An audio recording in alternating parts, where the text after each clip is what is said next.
কম হয়ে গেছে, কারণ তো মাটি কম ছিল বলেই দিলাম, আর এটাকেও আমি সবার লাস্টে লাগিয়েছিলাম, তাই একদম মাটি কম হয়ে গেছে। যাই হোক, এদেরকে রেডি করে নিচে রেখে আমি চলে গেলাম ছাদে। ছাদে একটা ইট ইট দিয়ে বেশ কয়েকটা জায়গা উঁচু করে নিয়ে তার উপরে কাঠ দিয়ে রেখেছিলাম, কেন কি ডিরেক্ট যেন ছাদে জল না জমে যায় বা ছাদের ওখানে যেন স্পট না পড়ে যায়, এর জন্য ছাদের ভালোর জন্য করার জন্যই আমি একটা কাঠ দিয়ে জায়গাটা উঁচু করে নিয়েছিলাম।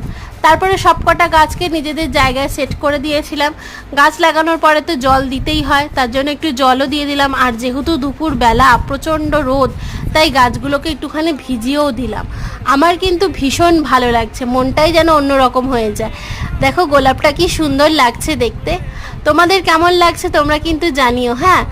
আর তোমাদের বাড়িতে যদি তোমরা গাছের কেউ ব্যবস্থা করে থাকো তো সেটাও জানিও। এই জবা গাছটা নতুন কিনেছি, এই রঙ্গন ফুল গাছে দেখো কত কত কড়ি চলে এসছে।